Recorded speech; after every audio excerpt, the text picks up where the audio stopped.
This is Triggered. And you will be.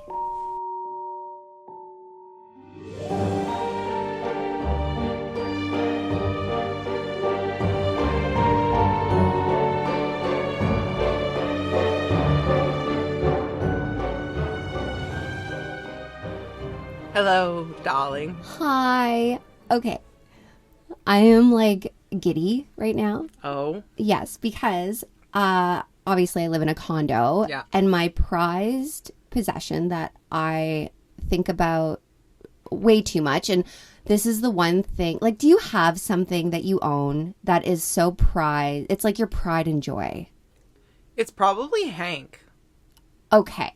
So, Hank is this, like, cow skull, I do like your cow skull. but he's not actually a cow skull. Like, I paper maché'd him, and he looks amazing. We'll post him. Okay. Because people are going to want to see my beautiful piece of artwork. You're so artsy and I love Right? that for you, but I'm not artsy. But what I do have is a leg lamp. I'm sorry. I have A Christmas Story? Yes. I have an exact replica. It was so expensive. But you know what? There are certain things that you know will bring you joy. Yeah. And this is something that I have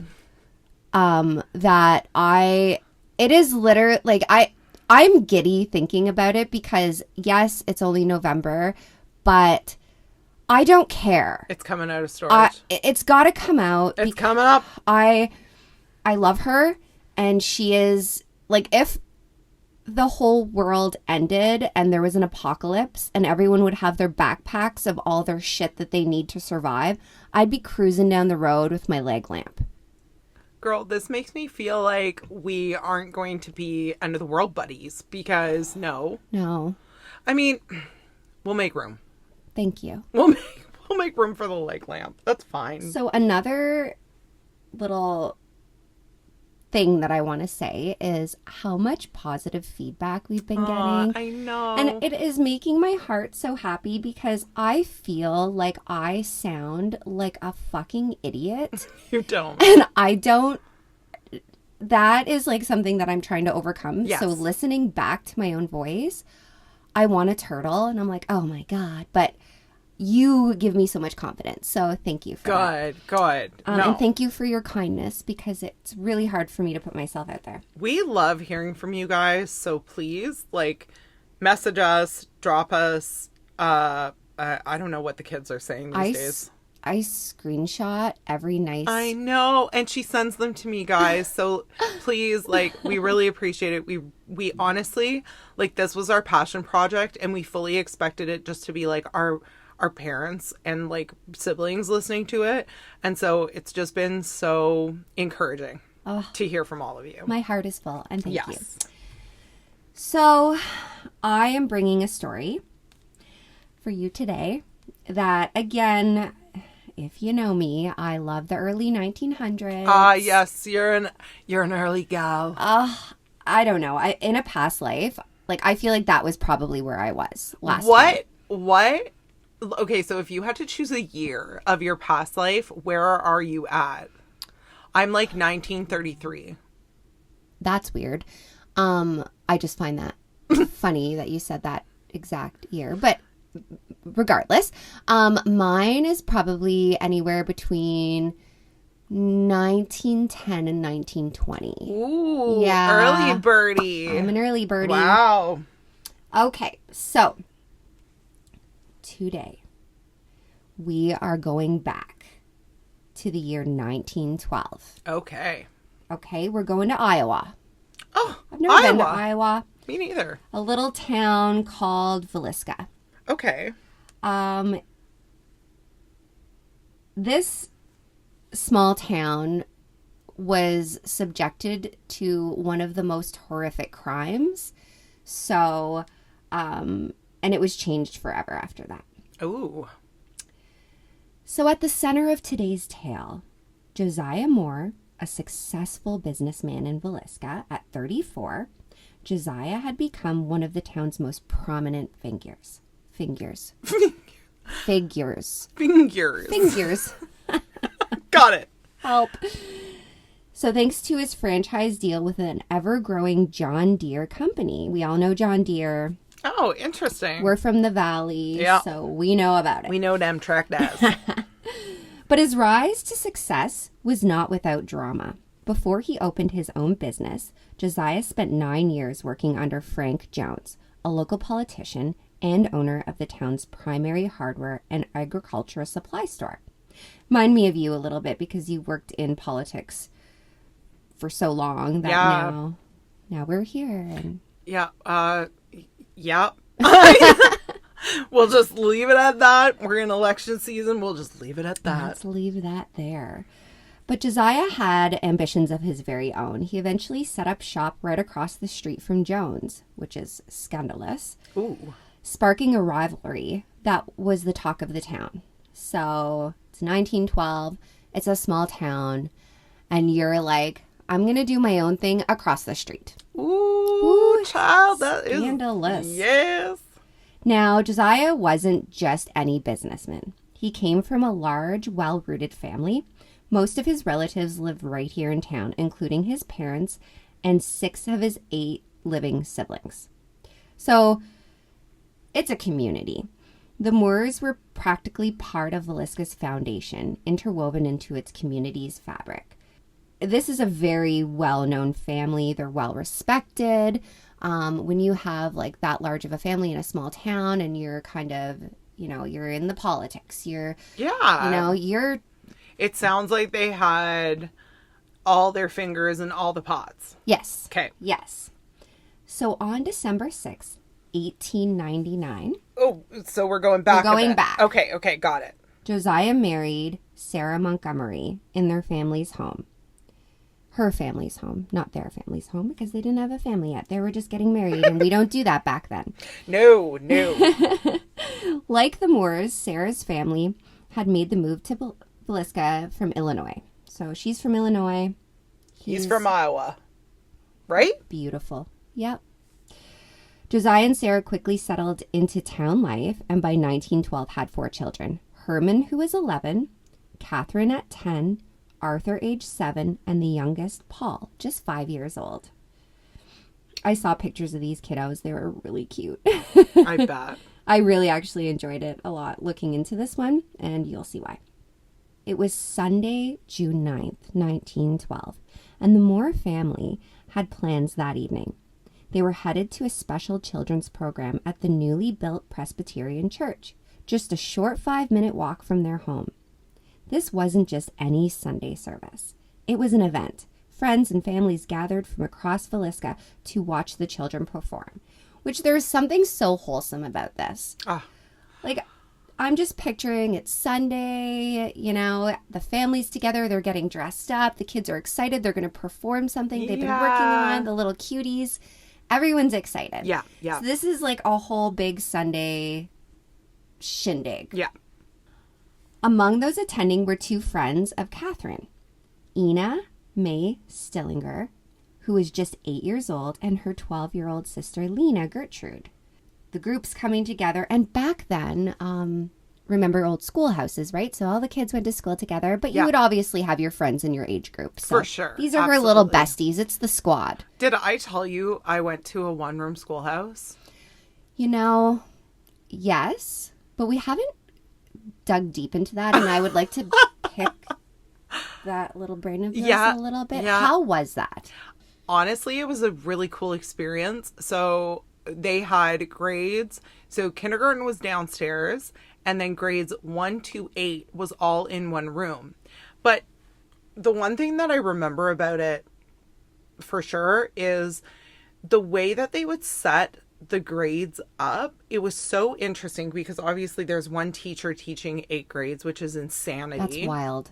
But how they would do it is they would have like a grade 1 student, and then you were sitting next to a grade 4 student who was sitting next to a grade 8 student. Okay. And then next to the grade 8 student, you had a grade 6. So it was like they split us up so that the grade 1 student could lean on the grade 4 That's for cute. support, and the grade 4 could lean on the grade 8 for support.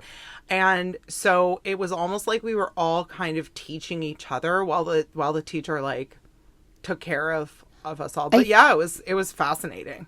I'm really glad that I had the experience. There's something beautiful about that. Yeah. It's like a small little community. I mean, it was weird. Yeah. But it was cool. Yeah. So the Stillinger sisters came from a really well-to-do family as well. They lived in a sprawling farm about 7 miles outside of town. This was a rare outing for them, obviously. A chance for them to spend time with their friends and participate in a vibrant social life of the village. So this is like a big deal. We're going. We're going out. Yeah. Yeah, for sure. That's cute. So around 6 p.m. that evening, Josiah made a call to the Stillinger family home. He spoke with the girl's older sister, Blanche, and asked if Ina and Lena could stay overnight at the Moore's house after the church program, which is cute. They're going to have a sleepover. And I never really thought about, like my best memories growing up were having sleepovers with my besties and stuff, but you never really think about it back then. Like, this would have been a really big deal for them. Absolutely, Very rare occasion. Yes. So while with Blanche's permission, because of course there is a whole family unit there. It wasn't just like calling mom and dad, and like Blanche was probably a big part of the sisters' lives. It was settled. The two sisters would spend the night with their friend Catherine, an innocent plan for a summer evening that no one could have foreseen would end in unimaginable tragedy. Okay. So very rare to do that, and it makes you kind of sad when you think like this was supposed to be such a special day and it ended in horror. And it obviously wasn't. Yeah. After the church program wrapped up that Sunday evening, the Moores family and the Stillinger sisters returned to the Moore house, probably around after about 9:30 by the time they walked and everything. It is very uncertain if they all ate or drank anything before heading to bed. The night they settled in quietly just as any other. So we don't know if they got home and the kids all just went straight to bed, or if they were up and being playful and silly because it's a sleepover. So the Moores had made a very special sleeping arrangement for their guests that evening downstairs in the sewing room. They set up a twin bed for the girls, Ina and Lena. It was a very tight fit. Of course, they're sharing a twin bed, but the sisters nestled in together side by side to sleep. Very cute. Yeah. And like, I know it sounds like, oh my God, they're on a twin bed, but like, yo, I've had like 4 people in one bed at one point, like in my sleepover years. Like, when you're a kid and you're having a sleepover, the fact that you can be sleeping over anywhere but your own bed, you don't care. Like, you're sleeping on one couch cushion on the floor and you're fine. And you're happy. We're good. Let's go. Put me on that now at 40. Mama ain't getting up for 3 days. So Catherine, Josiah and Sarah's only daughter. So it's obviously 3 other boys, who was just 10. She went upstairs and joined her brothers in the bedroom next to their parents. A lot of people would be like, oh my gosh, but it's very normal back then. It's normal for families to all bunk together. Yeah. Houses weren't like today. No. Families shared spaces. That's just how it was. Absolutely. So she stayed with her brothers. It was a house filled with warmth, family, and friendship, all gathered under one roof. But by morning, the house would be deathly silent.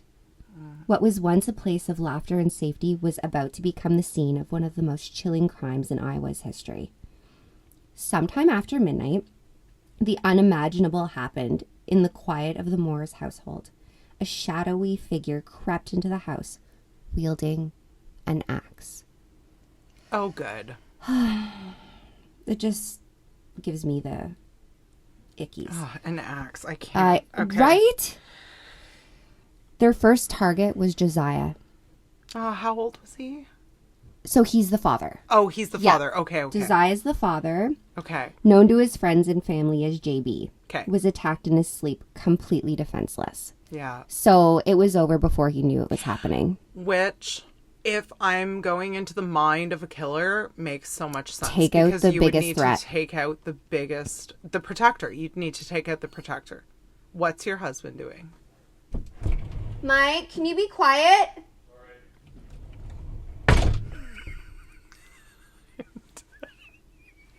Ashley's husband is like clanking spoons and throwing So shit around.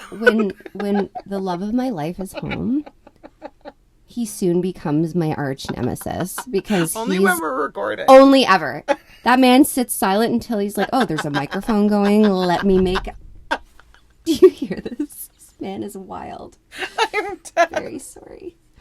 Okay. Okay.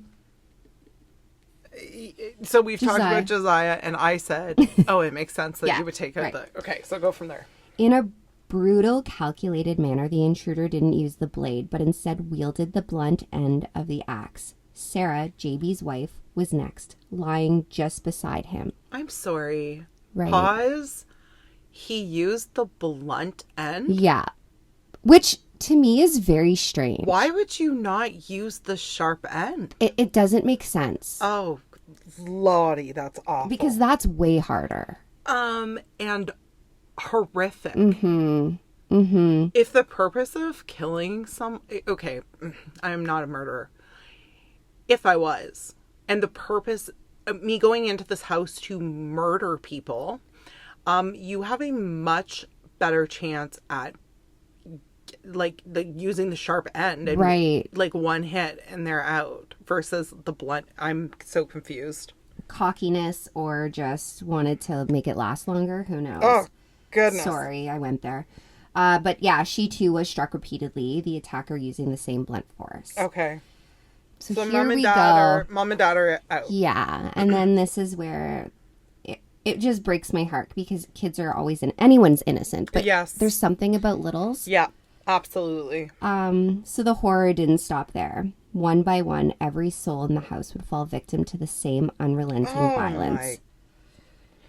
I'm sorry. I really like to go deep with my stories. No, listen, this is part of the story. It's horrific, but it happened. Yeah, it did, and you know. And you know what? I have never been murdered. If I was, I would want someone talking about this hundreds of years later. Absolutely. Yeah. Like they deserve. don't forget about me. No. Each struck with chilling precision, and each left in silence. With Josiah and Sarah Moore lying lifeless, the murderer turned to the adjacent room where the Moore children were sleeping. Herman, Catherine, Arthur, and little Paul. All just kids, were each met with the same ruthless brutality. In the dead of night, the intruder moved silently, wielding the same axe with merciless intent. When I was looking at pictures of the house, because it is still standing, Okay. I just pictured these poor babies. Like, they go to bed, they've just had the best day ever, they're having a sleepover, everybody is so happy, not a care in the world, and they go to sleep, and some monster comes in and just destroys everything. It's so ruthless. Yeah. So after leaving the children's room in silence, the murderer ascends to the stairs to the parlor bedroom, where Ina and Lena Stillinger lay fast asleep. Oh, right. So they were in the sewing room. Unaware of the terror that had filled the house, their killer completed the rampage, taking the lives of the two young sisters, just as he had with the Moores. By dawn, the Moores' home, a place that had been full of life and laughter just hours before, was plunged into a horror that would haunt Villisca for generations to come. I had a thought. Yeah. I actually don't know anything about this story. And I don't know if we end up knowing who the murderer is, but you would think that this person knew the girls were sleeping over. So that was my theory too, because how would they know anyone was in that room? That's right. And if you knew, like, let's say he knew the Moore family. Mm-hmm. It's the Moore family? Yeah. Okay. If he knew them and he killed the parents and he killed all the kids, why would you go looking for more people? Okay. So he or she must have known what was going on, is my thought. Yes, and it's a small town. Right. So Everyone knows everyone. yeah. So whoever this was knew that those girls were there that night, because otherwise he would have never gone into the sewing room looking for them. Yeah, so that's a theory for sure. But unfortunately, the horror wasn't over. In a sickening, almost ritualistic encore, the killer went back upstairs, returning to the lifeless bodies of the Moore's family. Starting with Josiah, the murderer unleashed a frenzy of blows, striking him over 30 times. What? So far beyond what any human could possibly survive. The relentless swings obliterated his face, turning a once recognizable figure into something unidentified. No shit. Yeah, so the thing about that is when we've talked in the past, I don't know that we've aired that one yet, but if you think about just stabbing someone 30 times and you put your hand up, Yeah. this is an axe. So you're lifting this over your head. So this is a workout. Like, this isn't just like 30 a couple little hits. 30 times. Yeah. Oh, there's so much hatred in that. There's so much hatred. Oh my It's goodness. Absolutely horrific. Oh, that's crazy. He didn't stop there. One by one, he attacked the others again, their faces beaten to a pulp with the same cold-blooded rage. The brutal force was so intense that it left deep marks on the walls and even the ceilings above, a violent testament to the terror that filled the house into the early hours of the morning. After the brutal murders, I'm not even kidding, the killer then... Okay, this is where... I'm going to stop for a sec. He didn't get enough out of just killing them. He went over the crime and did it again to the point where these poor humans are obliterated. That is so deranged. So that to me was like, he was enjoying this. He was reliving it.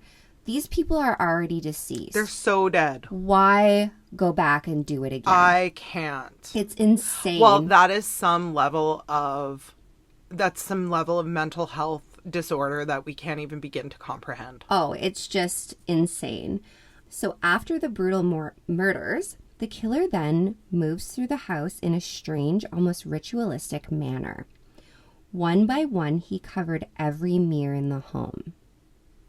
Hold the fucking phone. Right. So is he covering the mirrors because he's ashamed and doesn't want to see his reflection? Oh my goodness. What is in that mirror? And so can we just stop for a second? Because I have a true belief that mirrors hold a lot of energy. Let's talk about energy for a second. You know that this is my jam. Oh, I've always felt that mirrors hold on to something maybe that is not safe. And there are things in mirrors that can be very, very almost demonic in a sense to me. And I know that sounds very weird. It doesn't, and I'm going to tell you why. Please share your experience. In Wicca, or in witchcraft, or a lot of things of that nature, there is a belief that mirrors are portals to other realms, other timelines. For example, I would never sleep with a mirror facing my bed. That is inviting whatever from wherever to come into your room while you're sleeping. Yeah, literally at your most vulnerable time. So this is so fascinating to me because it could be psychology. It could be psychologically he could not look at himself in the mirror. This could be ritualistic, 100%. Because back then, Yes. that was a practice that they did for wakes and funerals. They would Yes. cover the mirrors. Correct. So correct, maybe it was a correct. remorse thing. Doubtful. I mean, I don't know if we find out who this murderer is. But even if we did, it's too early on in the world to know the extent of his psyche. I'm going with this was ritualistic. I'm going with this was some kind of, and even the fact that he went back over and like remurdered everyone. Like, Yeah. why are you you're not doing that. I'm going with ritualistic. I'm going with some kind of satanic ritual. Yeah. Yeah. For sure. My thing is like, was he trying to cover up the traces of what he has done? Because there are so many thoughts in that where like those mirrors have now experienced that, if that makes sense. I know we sound a little hooky and whatever. Like, I would never buy a used mirror. I would, but you just have to cleanse it. Yeah. No, I Need to wouldn't. cleanse it. I don't trust my cleansing skills. Mirrors are covered, like you were saying, during wakes for a multitude of reasons. The Jewish community does it because during a time of mourning, you're to be reflecting on the life of that person, not on vanity. Okay. But if we go back a little bit further and we're talking about like Celtic roots, which you know I love my Celtic roots. Girl, it's your roots. Part of the reason that they would cover, so wakes were held in homes. Yes. You didn't go to the funeral, what do you call them? Funeral home. parlor? Or parlor. Yeah. Anyway, you didn't go there for the wake by any means or the funeral. It happened in your home.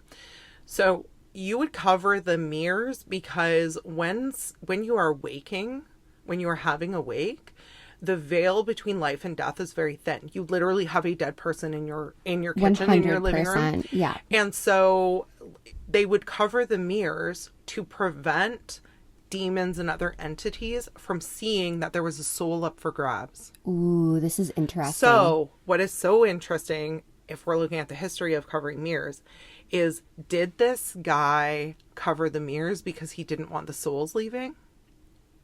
Oh, shit. Right? That.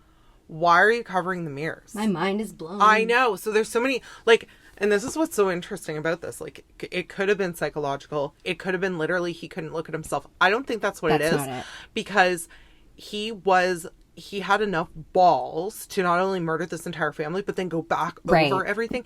This man is full of himself. Yeah. He is full of him. He's getting off on this. The power of taking So a I life. don't think he's covering the mirrors as a, oh, I don't want to look at myself. I think it would deeper. It would maybe be something like he didn't want the souls leaving the house. Oh. Which is awful.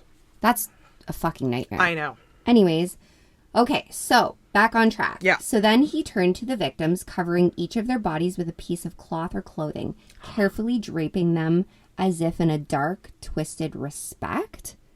Yeah. But he didn't stop there. Okay. He walked to every window, pulling the blinds down to block out any view. Oh, man. Okay. Yes. So on the two windows without blinds, he used pieces of the family's own clothing to keep the outside world from seeing him. Okay. Okay. Before leaving, the killer made one final unsettling stop. He returned downstairs to the bedroom where the sisters lay and placed the axe, the very weapon he had taken from the Moore family's own coal shed, against the wall as if it were some kind of grisly token for what had happened. Then, almost as if nothing had occurred, like, okay, that is done. He washed his hands in a pail of water in the kitchen. Stranger still, he helped himself to a plate of beans, pairing it with some bread as if it was just another quiet morning in the Moore household. Please stop. He sat and had a meal at that table, that family's table, where they sat together as a family and shared their life. And I don't know why that part of it was enraging me. I was like, you motherfucker. I'm a very, like, visual imaginator. The picture. I'm super glad you washed your hands before eating. Everyone, please wash your hands all the time. Chantel's a massive germaphobe. Yeah. Wash your stuff. But, okay, so you've washed your hands. This man is covered in blood from head to toe. Yeah. Covered. Right. And you're gonna make some beans. You're gonna have them beans. What? The beans that beautiful mama made. Fuck you. Fuck you. Fuck you. So messed up. So by 5 a.m., he was ready to go, locking the door behind him with a key he'd found inside. Yeah. Okay. But like those locks were different back then, so probably There was sitting on skeleton something. keys. Yeah. Yeah, okay. So he slipped out into the dark, leaving behind a home shrouded in horror and a town on the brink of shock and grief. No kidding. Could you imagine? No. All I can think about is you let your babies go to a sleepover thinking that, oh my God, this is special. I actually can't think Makes about you not that. want to. No, I can't think about that at all. So the next morning, the strange stillness hung over the Moore's house. Neighbors grew very uneasy. The usual lively, bustling home full of laughter and busyness was eerily silent. The quiet was so unsettling that they reached out to Josiah's brother, concerned that something wasn't right. Josiah's brother.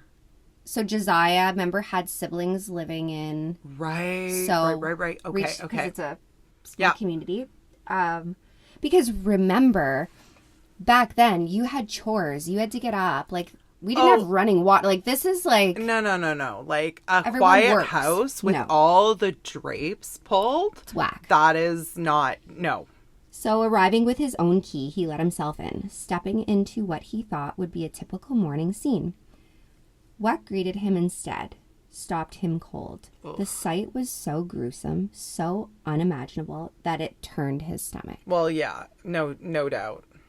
By the time the police, the coroner, and the local minister and several doctors arrived to investigate the horrific crime scene, news of the brutal attack had spread like wildfire. Well, yeah. A crowd quickly gathered outside the Moore home, curiosity and shock written across the faces of everyone as they whispered amongst themselves. Authorities attempted to keep the townspeople at bay, warning them to stay away from the gruesome scene inside. But once the officials deemed the premises safe, the allure proved too strong. At least 100 townsfolk succumbed to their morbid fascination, pouring into the blood-splattered home I cannot. to witness the aftermath. One of the townspeople even took a fragment of Joe's skull as a keepsake. Oh, good. You know what? Okay.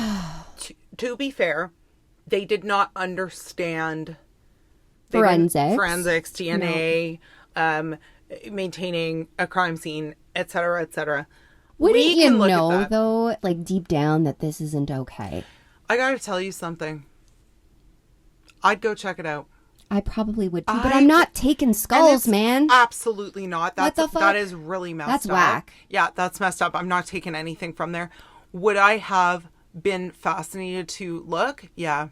Yeah. I mean, it's human. And I You're hate human. to like admit that. I certainly wouldn't have taken any joy out of it, but it would be fascinating in the sense that, because you have to remember too, we have the world at our fingertips at all times. I can look up what's going on in a small town in Australia 100%. right now and know what's going on. They didn't have any of that. So this is like hugely... It's morbid curiosity. Yes. Don't look. Yes. I have to look. Yeah, Don't press the button. Yeah. I gotta press it. Yeah, exactly. I suffer from that daily, but it's fine. The police were actually left with a really chilling reality, though. They had no leads. Despite the horrors that had unfolded, initial efforts to search both the town and the surrounding countryside were lackluster at best. Yeah. Most officials believed that with the killer's estimated 5-hour head start, he had vanished into thin air. Despite, the fact that he had spent all this time, he more than likely knew the family. 5 hours, you're getting pretty far in 5 hours. And we don't have CCTV. We don't have all those things. No. So, which direction did he go? Nobody knows. Nobody knows. It's wild. Bloodhounds were brought in to track the scent of the murderer, but their efforts proved fruitless. The crime scene had been thoroughly trampled by curious townsfolk, rendering any potential clues. Yeah. So, at this point, they don't know if it's Joe down the road that dropped, there's not anything they can do. No. But again, at the time, we've learned a lot since then. And 100 people have now trampled all over this property. So, even if there was, footprints or blood drops, we are not seeing that anymore. No. It has been trampled. Yeah. So as time passed, a few names did emerge as potential suspects. All right. Yet no one could really be definitively linked to the crime. One of the first was Frank Jones, a local businessman who had a continuous history with Josiah. For 7 years, Moore had worked under Jones in the farm equipment sales business before breaking away to start his own rivalry company. Their competition was very well known in the community. Okay. There was a lot of suspicion casted over Jones. One particularly scandalous claim was that Josiah was having an affair with Frank's daughter-in-law. So his son's wife. So Josiah, were you like, what were you doing, bro? It's a rumor. We can never know. Right. But that was the rumor circulating. These reports did lack any solid evidence and were dismissed as mere gossip. Yet townspeople couldn't shake the feeling that a deep animosity existed between the Moores and the Joneses. Whispers of rivalry and resentment echoed through the streets, painting a picture of two families locked in a bitter feud. Still, when pressed, no one would admit that this animosity was ever severe enough to lead to a murder. So, could it have been Jones? Probably not. I feel like, I don't know. It just, something more would have come out of that. Like, yeah. And I mean, okay, so here's the thing. I don't think it was. I am still believing that this was some kind of ritualistic sacrificial thing, because, okay, sure, like, you're pissed off because why are you killing kids? Right. Why are you killing kids? You're pissed off at Josiah? Cool. You're not going to slaughter the whole family. Kill Josiah, even kill the wife. Yeah. Cool. There's no reason to kill all the kids. No, not for a rivalry. No, that doesn't make sense to me. So, brings me to my next point. So, the investigation progresses. Another suspect emerged, one who seemed far more plausible than the first. Lynn, George, Jacqueline, Kelly. Is Lynn a woman? No, it's a man. Okay. Yeah. I was like, girls are strong. I know. I'm having a hard time picturing like, unless she was a bodybuilder from 1912. I'm having a hard time. Yeah, 100%. Okay. So Lynn's a guy. Was an English immigrant with a troubled past marked by sexual deviancy and mental health issues. Ooh.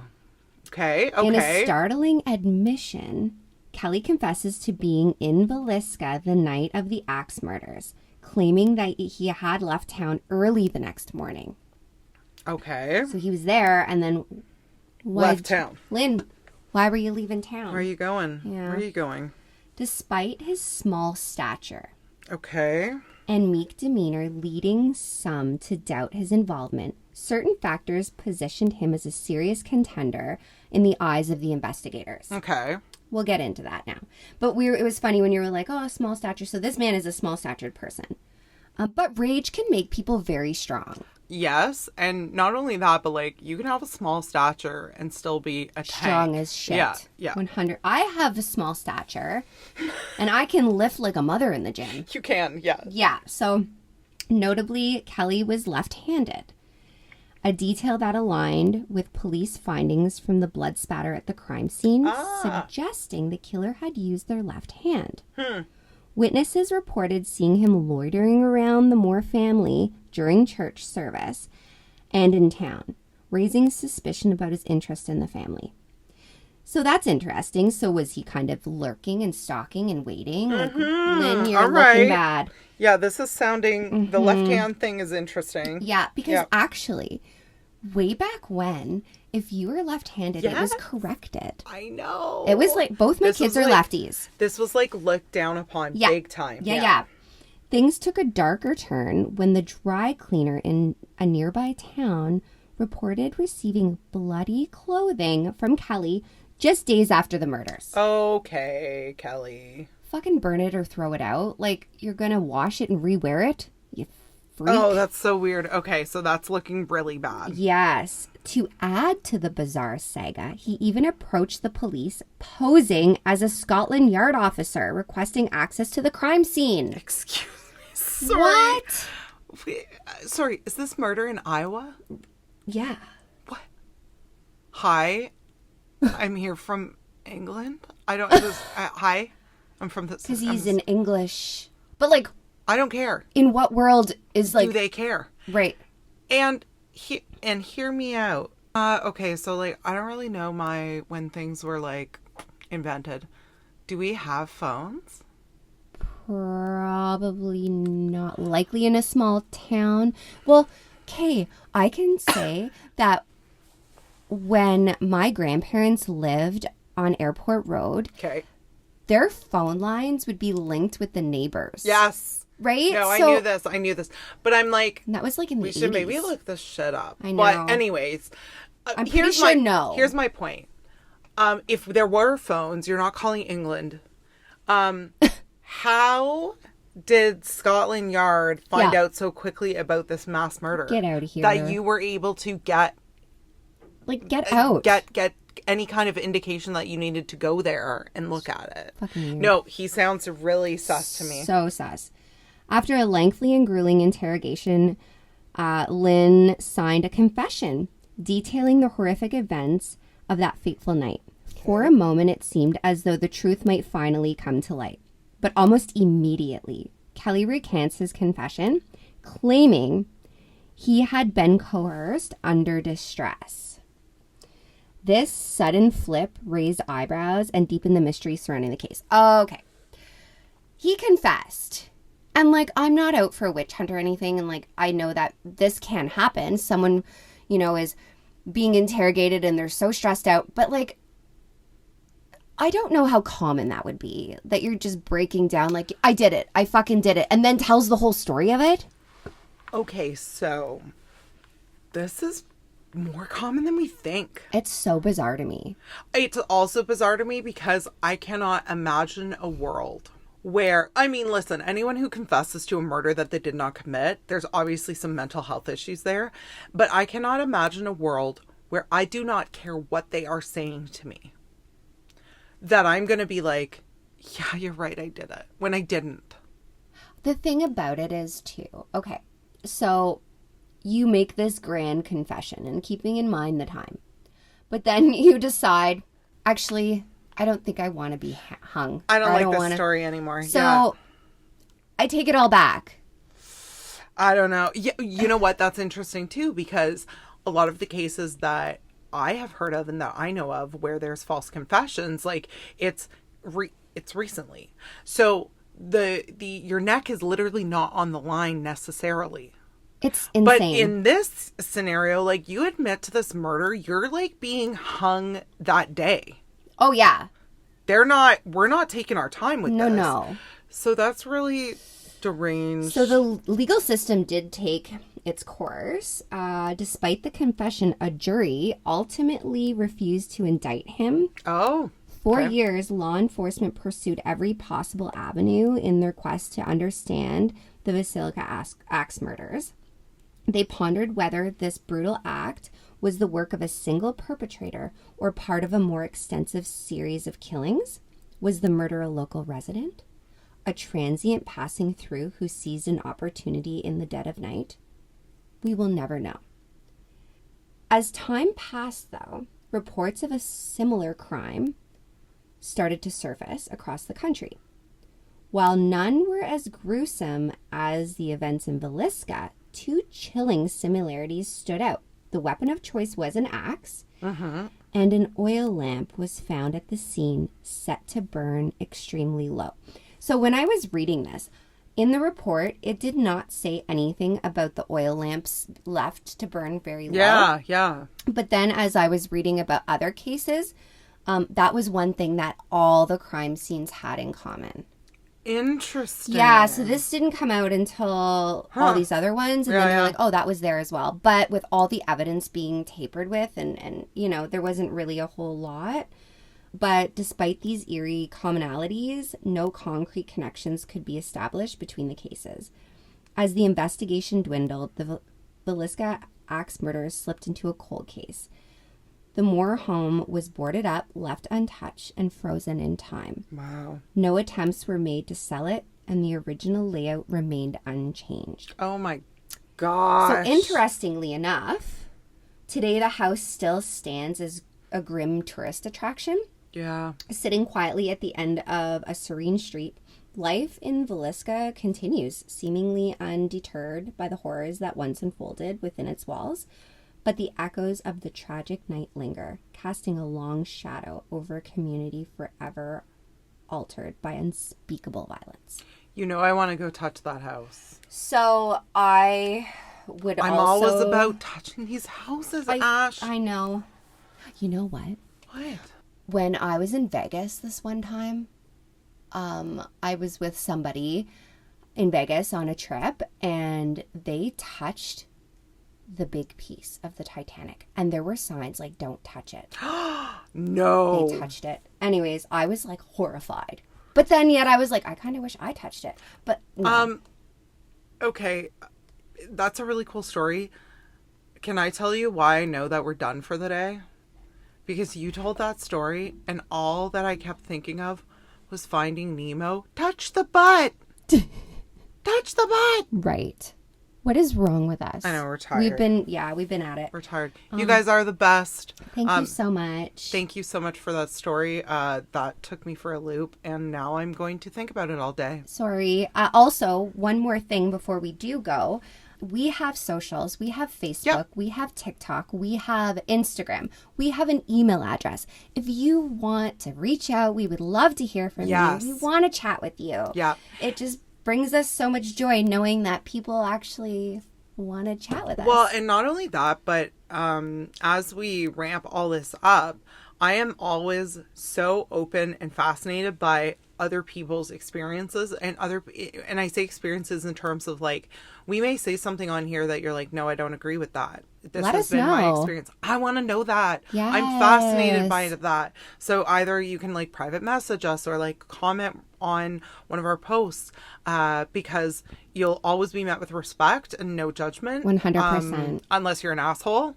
Well, I mean, you know what? But if you're coming with like an honest, like, oh, hey, actually, that hasn't been my experience. Yeah. This has been my experience, or this is what I think about this. Let us know. Yeah, we're human. We want to hear about it. We want to be your friend. Absolutely. Bye, friends. Bye. Thanks for joining us on Triggered, where we dive deep into the dark, the twisted, and the cosmic mysteries of the universe. Until next time, stay curious, stay cautious, always watch the stars and your back.